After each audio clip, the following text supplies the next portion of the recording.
Well, turning your Bibles to Esther chapter 2, we're continuing, of course, our study of this book, and we're seeing the lives of the Jewish people. They were living in the Persian Empire some 500 years before Jesus was ever born. In this, we see their events and their lives, but we see the providence of God, the protection of God, and we see the power of God. And what we're going to see is we're going to see this girl, Esther, a young Jewish girl, is chosen out of all of the people, chosen to be the queen of the Persian Empire. How can this be? God raises her up so that she can be used to save the Jewish people from destruction. This morning, as we continue our study, we're going to meet two more of the persons in the story. We've already seen the king Ahasuerus and his queen Vashti, and of course he got rid of her. We're going to meet Mordecai and Esther. And Esther becomes queen as God is working out his plan. As we look this morning, there's two things I want you to think about as we go through the passage. Okay, one, how should we respond to the events and circumstances that come in our life, both good or bad? How do we deal with the things that some are so good and you go, I can't believe how good this is. And some are so bad and you can't believe how bad it is. How do we respond to that? There's a second thing though. Where does a woman's beauty really come from? Because we're going to see it as we look in this passage. And we're going to think about what the Bible has to say. So we want to trust God in the events and circumstances of our lives, knowing that He's in control and that He's working all things according to the counsel of His will. You know, the Miss America pageant, I think it's one of the most famous beauty pageants in the world. It's an opportunity really for people to gain scholarships. A lot of people think it's just some kind of beauty pageant. I know in years there have been people talking about it. But, you know, I've known people who've been in the Miss America pageant, and we had a girl in our church, Gina Lynn Smith, was Miss Oklahoma, was in the Miss America pageant. Betty Thompson was in our church, and she was Miss Oklahoma, and she was in the Miss America pageant. And then when I coached at Mississippi State, there was actually a girl in our church named Cheryl Pruitt who actually became Miss America. And she got to give a great testimony for Jesus Christ. And some people say, boy, they were really lucky to win, or they were lucky to be Miss Oklahoma, or they were lucky to be that. And all of the people that I know connected with these things say it wasn't luck. It was the grace of God. That's how God was working. This morning we're going to see sort of a beauty pageant. It's not really a beauty pageant, but it's sort of a beauty pageant. And Esther, out of the 127 provinces in the Medo-Persian Empire, and of all of the women picked out of all of this, Esther is going to be chosen to become the queen. We see God is working. And we realize that God is working in all events of our lives. Romans 8:28, all things work together for good. It didn't say all things were good. He said all things work together for good. God is in control in both the good things and the bad things. When you get the promotion and when you get the flat tire. When you pass the test, when you don't pass the test. And today we're going to see something good. Esther becomes queen. It looks good. It's the best of the possible. Listen, to be in this beauty contest is not a good thing. You may think, boy, that'd be great to get picked to be one of the beautiful women in the kingdom and get to be picked. That's not a good idea. In fact, the very best that could ever turn out for you is to be queen. So Esther became the queen. That's the best that could happen. But there's some bad things. Because Mordecai saves the king's life. And you think if you save the king's life, what do they do for you? They give you awards and they give you something to wear around. And they give you a big job. And he gets absolutely nothing. Have you ever done something really good and nobody gives you anything? Nobody even says, great job? That's what happened to Mordecai. But God's in control and there's a reason. There's a reason for everything, because God doesn't make mistakes. God is working the events of our lives. Well, let's remember where we are. God has raised up the Persian Empire. See, there was the Babylonian Empire, and they took the Jewish people off into captivity, and then God raised up an empire called the Medo-Persian Empire. Darius the Mede and Cyrus the Persian, and they took over and they conquered the world, and God had put in Cyrus, the king's heart, to let the Jewish people go back home. It had been exactly 70 years, and that's what God had prophesied in Jeremiah, that they would only be in captivity for 70 years, and sure enough, exactly the 70 years they go back.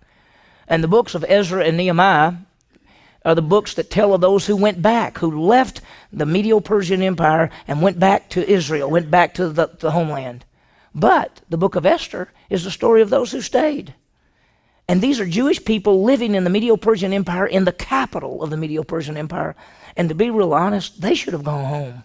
That's what they were supposed to do. Some people could say they're in the wrong place at the wrong time. But we're going to find out that Esther's in the right place at the right time. So as we look at this, two things to think about, and I mentioned it a while ago. How do we respond to the events and circumstances of our lives? And what makes a woman beautiful? Well, last time, remember, Xerxes had called. Xerxes is his name that we know him from history. He's called Ahasuerus in the Bible.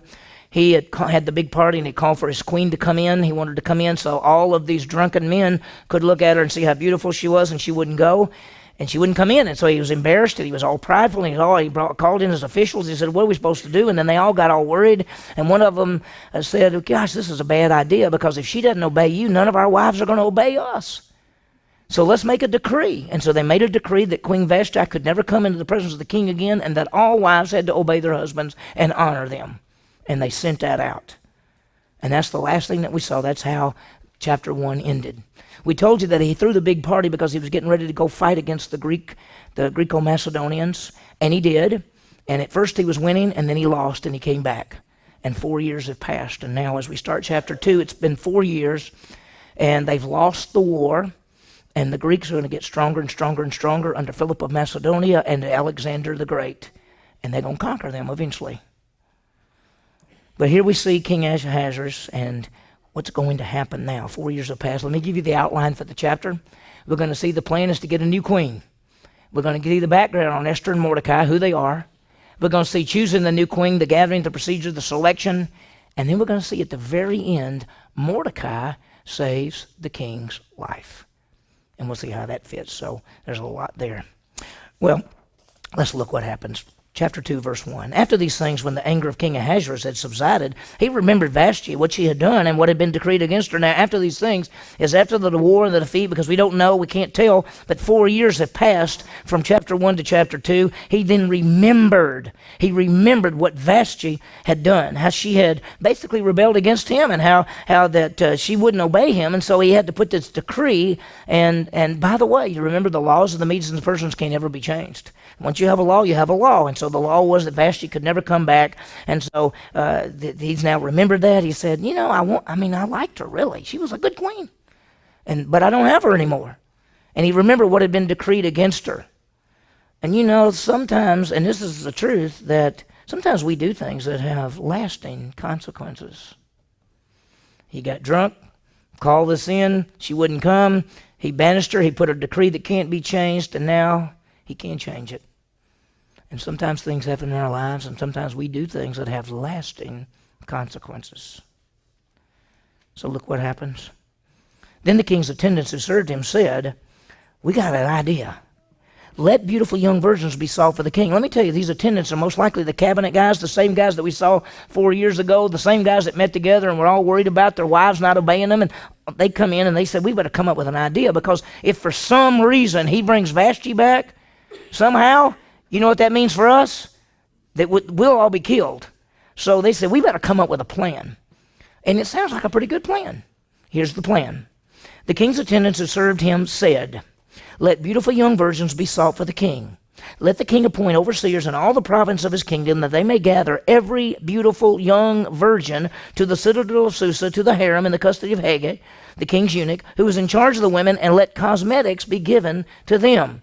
So here's what we want to do. He says, listen, king, we know you want a queen. Here's the idea. Why don't we go throughout all of the kingdom, all 127 provinces, and let's pick out the most beautiful young virgins, pick them out, bring them here, put them all here, send them through a beautification process and everything, and then you can pick whichever one you want to be your queen. Now, if you're a young girl in the kingdom, you may think that sounds like a good idea. That, hey, I'm going to be in a beauty contest. Who knows? I might be the queen of the whole nation. We're going to find out it's not that good a deal, okay? And we'll show you why in just a minute.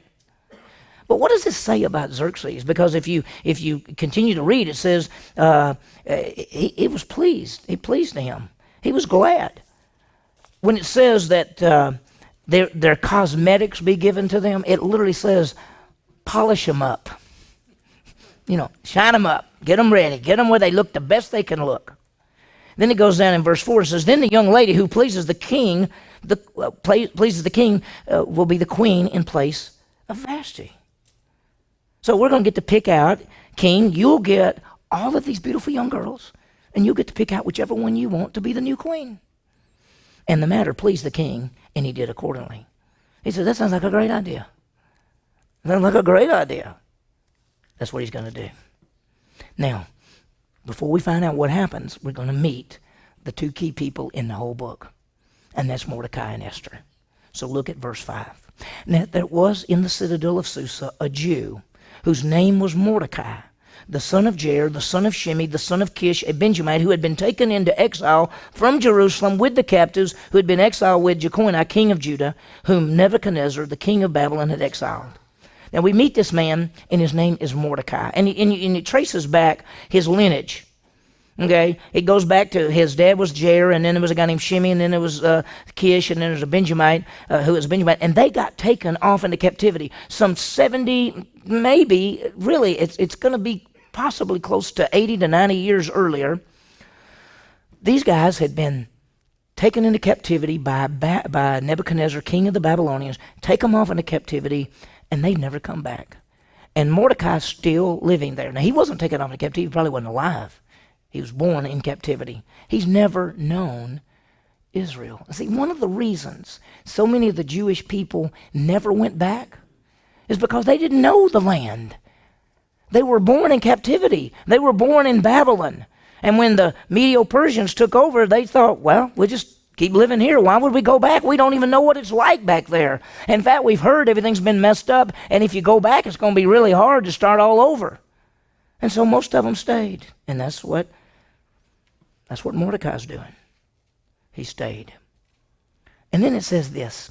He was bringing up Hadassah, that is Esther, his uncle's daughter, for she had no father or mother. Now the young lady was beautiful of form and face, and when her father and mother had died, Mordecai took her as his own daughter. Now look, first of all, here's what her name is Hadassah, which means myrtle, like a myrtle tree.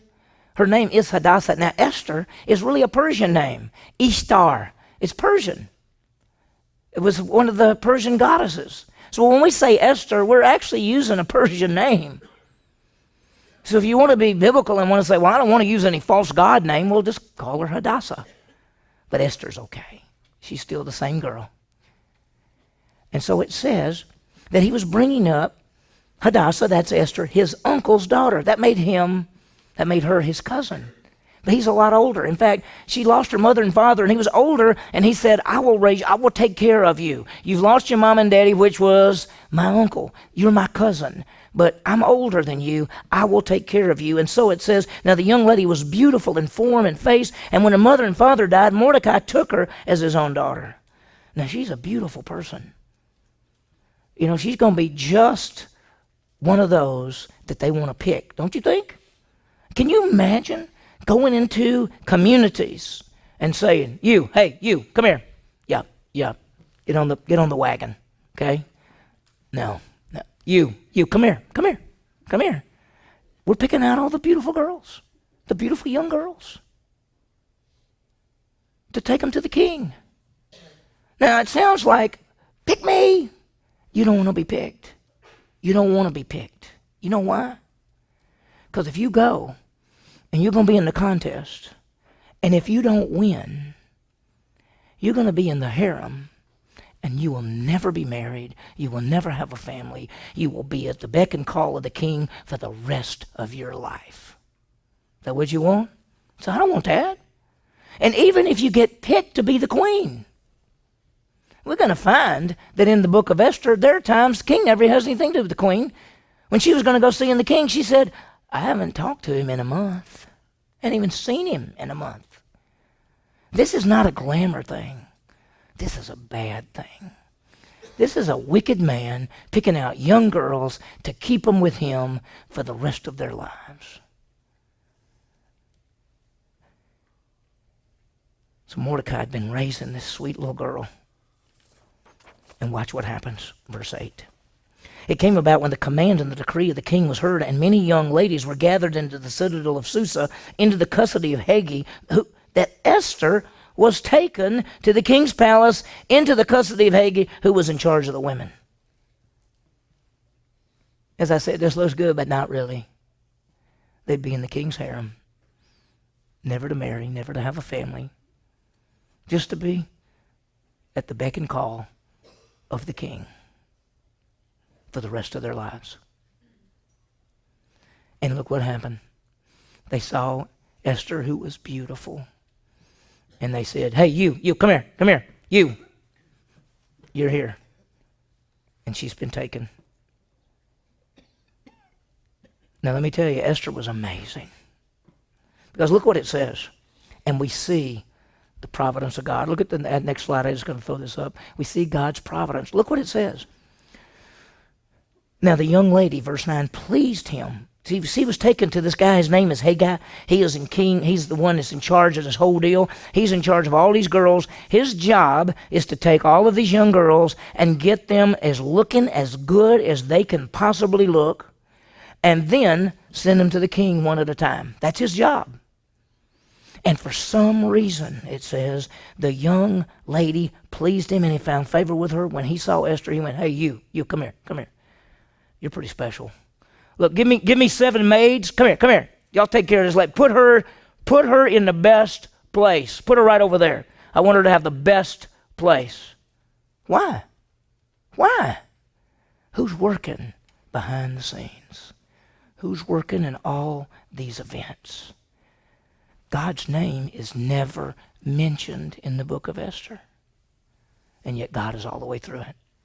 So look what happens. Now the young lady pleased him and found favor with him, so he quickly provided her with cosmetics and food and gave her 7 choice maids from the king's palace and transferred her and her maids where? To the best place in the harem. She found favor. Out of all of these girls that are picked, why is Esther found favor? Why does this guy named Haggai look at her and go, hey, you over here. You're pretty special. I want you to have the best. I'm going to help you out more. Yeah, y'all can just stand over there. I'm going to help you out. Why? Because God is working in these events. And there is no chance in our lives. And as we go through life, God brings things in and out and around because God is working in our lives. Now, I want you to see something in verse 10. Esther did not make known her people or her kindred, for Mordecai had instructed her that she should not make them known. Now listen, when all this happened, Mordecai, what is he? He's Jewish, right? He's a Jew. Let me remind you of something. What we call the Jewish people, they're sometimes called Hebrews. Because when Abraham left the Ur of the Chaldees, he crossed over the Tigris-Euphrates River, and the word Hebrew means one who crosses over. So they were called the crosser-overs, the Hebrews. And then Jacob's name was changed from Jacob to Israel, and so they became known as the Israelites, the descendant of Jacob. But the one tribe called Judah, after the captivities, Judah was the main tribe, and so some people began to say Judah, and they shortened it to Jew. So Jews come from Judah, or that's just the title. So sometimes they're called Hebrews, sometimes they're called Israelites, and sometimes they're called Jews. He's Jewish, and he told her, don't tell anybody that we're Jewish. Don't tell them. Don't tell them that we're Jewish. Why? Well, maybe he figured that would hurt her chances. You know, because the Jewish people had been captive. They'd been, Babylonians had come in and taken them off and all of these different things. And maybe he doesn't want anybody to know anything. And listen, what does it tell you about the spiritual condition of Mordecai? See, Mordecai didn't go back when he had the chance to go back, and now he doesn't even want people to know he's Jewish. He said, don't tell them you're Jewish. Don't tell them.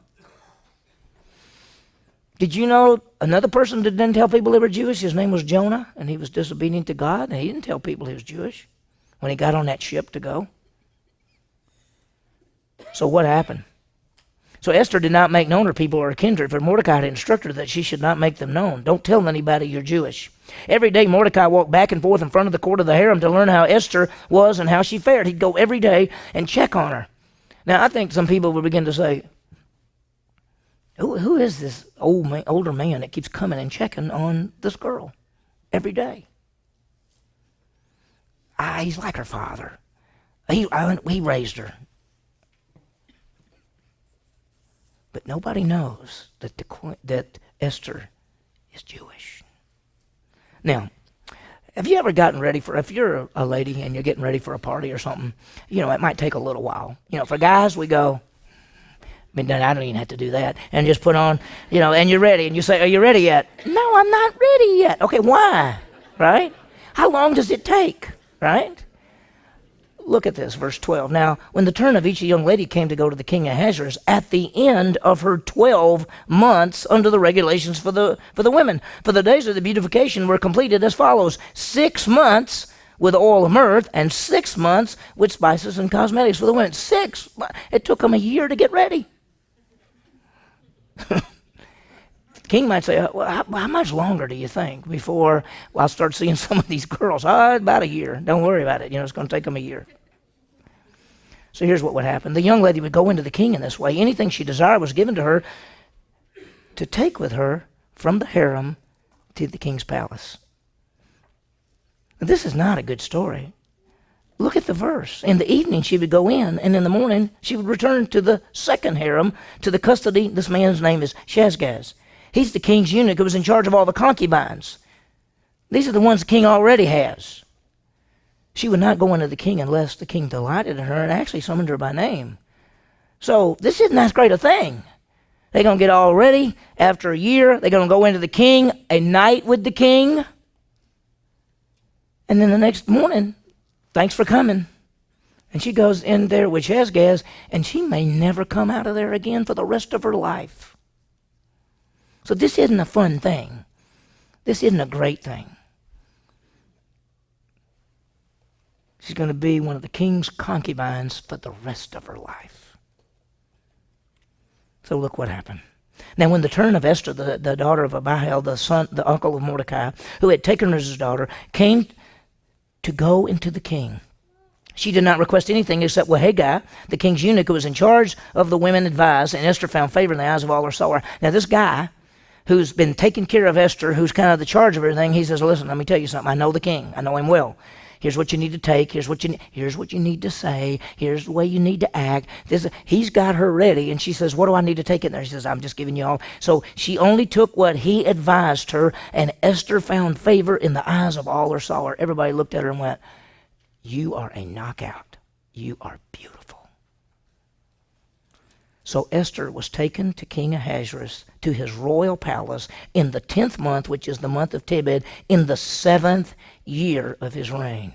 If you remember, it was the 3rd year of his reign he had the party. So it's 4 years have passed since the party. Notice. And by the way, I want to stop for just a second and talk for something about beauty. Where does beauty come from? Look at this. Outward beauty, inward beauty. Let's talk about outward beauty for just a second. God is great, and he created people, and we all look different. And some in our world and our culture, for some person, you may say that person's beautiful. Somebody else may say they don't look that pretty to me. Everybody has their own way to look at people, and that's just the way God has done it. But the thing about outward beauty, it doesn't last. And in our culture, in our society, the push is on outwardness, and it's the value of people is based on their outward beauty. A lot of you don't remember Marilyn Monroe. I just barely remember when I was a little boy, but I remember thinking how beautiful she was. Even as a little boy, I loved Marilyn Monroe. But you know what? She couldn't cope with the fact that she was growing older, and she could not cope with the fact that she wasn't going to be probably the most beautiful woman in the world, and she killed herself. And see, I'll be honest with you, I am so tired of watching movie stars stretch their faces like this, trying to look younger, and then their mouths don't even look the same. And then you say, who is that? They say, well, that's that beauty, that lady. She doesn't even look like the same lady anymore. Why is this happening? Because people think outward beauty is the key, and it's not. The key is inward beauty. Inward beauty. Let me read something to you just because of time. In 1 Peter chapter 3, verses 1 through 4, it talks about wives being submissive to their husbands, and let him observe their character. And he says, don't let it be the outwardness, but be the inwardness. And he says this, next slide. He says, let it be the hidden person of the heart and a quiet and gentle spirit. Let it be a godly woman. You want to be beautiful? Your beauty comes from within. All of you look beautiful on the outside to me. But beauty, true beauty, comes from within. And it's of the character. In 1 Timothy, you can just write those verses down and look at them. Just because of time, we can't go there. But in 1 Timothy chapter 2, verses 9 and 10, it basically says, don't try to bring attention to yourself outwardly. There's nothing wrong with being pretty. There's nothing wrong with looking beautiful as a woman. But the goal is not to draw the attention to yourself. He actually says in 1 Timothy that your character and your actions, your good works, your character, and your actions, and your godliness. That's why Proverbs 31, everybody says, you want to be a Proverbs 31 woman because of her character. Develop your character. That's where it comes from. That's where your beauty comes from. All of you have done this, whether you're a man or a woman. You've known a guy that looked cute, and when you get to know him, you don't even like him. He doesn't even look good to you. You've seen a girl that looked beautiful, and you start to talk to her, and before you know it, you say, good gracious. It's because it's their character. The character is what makes a person beautiful. That's the key. Let your beauty come from within. Well, look what happened. So Esther was taken to King Ahasuerus to his royal palace in the 10th month, which is the month of Tevet, in the 7th year of his reign. And the king loved Esther more than all the women, and she found favor and kindness with him more than all the virgins. So he set the royal crown on her head and made her queen instead of Vashti. She gets picked. And when the word says he loved her more than all women, the word literally means to find favor. It means he found favor. He looked at her and he went, you are the one. How is it that he happened to pick her out of all these girls? And what about him saying, you really look great, go over there, I still got about another 50 to look through? He didn't do that. He said, I'm stopping it right here. You are my queen. Why? Because God is working in all these events. Look what happened. Then the king gave a great banquet, Esther's banquet, for all his princes and servants, and he made a holiday for the province, and he gave gifts according to the king's bounty. Look, they had a big banquet. And it was really the coronation for her. And we see the providence of God. As Esther was chosen out of all the women, she becomes the queen of the Persian Empire. That is amazing. What are the chances of that? I mean, of the 127 provinces, what if they only picked one girl out of each province? That's still 1 out of 127. What are the chances? We're going to see something else. We're not through, and we'll go fast. Mordecai saves the king. Watch what happens. When the virgins were gathered together a second time, then Mordecai was sitting at the king's gate. Does that mean anything to you? What that really means is this, that they're going to add some more virgins. He never stopped. But it says at that time, Mordecai was sitting at the king's gate. Sitting at the king's gate means he had a government job. It means he was working for the king. Sitting at the king's gate was a place where business was conducted, and Mordecai is there. How did Mordecai get his government job? You know what? When Esther became the queen, she said, I've got a man who's like my father. Do you think you could use him somehow? And the king said, yeah, we'll give him a government job right over there by the gate. So Mordecai is on the inside now. He's working for the king. Esther had not yet, verse 20, made known her kindred or people, even as Mordecai had commanded her. For Esther did what Mordecai told her, as she had done when he was under care. She still never told anyone that she's Jewish. Now watch what happened. In those days, while Mordecai was sitting at the king's gate, Bigthan and Teresh, two of the king's officials from those who guarded the door, became angry and sought to lay hands on the king Ahasuerus. Now these are two guys that are over the guards that guard the king's palace, and somehow they've gotten mad at the king, and they've decided that they're going to sneak in and kill the king. And Mordecai hears them talking about it, and he hears their plot. But when the plot became known to Mordecai, he told Queen Esther, and Queen Esther informed the king in Mordecai's name. You can see him going to the queen and saying, listen, somebody, these two guys, they're going to try to kill the king.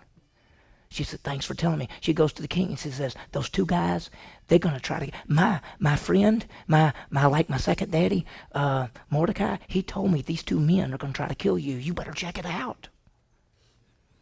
And when the plot was investigated and found to be so, they were both hanged on a gallows. Do not picture hang 'em high, Clint Eastwood. The gallows were not gallows with a rope. The gallows with a sharpened, big stick, sharpened, and they were impaled on that and stuck up in the ground. That's how they kill people in the medieval Persian Empire. They didn't hang them. What was called gallows was like a big sharp stick, and they were stuck on that stick and stuck out where everybody could see them. When the plot was investigated and found to be so, they were both hanged on gallows, and it was written in the book of the Chronicles in the king's presence. See, there was a person who kept the records, and the records were big as they tried to kill the king. Mordecai told what happened, and they all got killed. Okay, that happened on April 3rd, and that's what they did. Now, did Mordecai save the king's life? What's he going to get for it?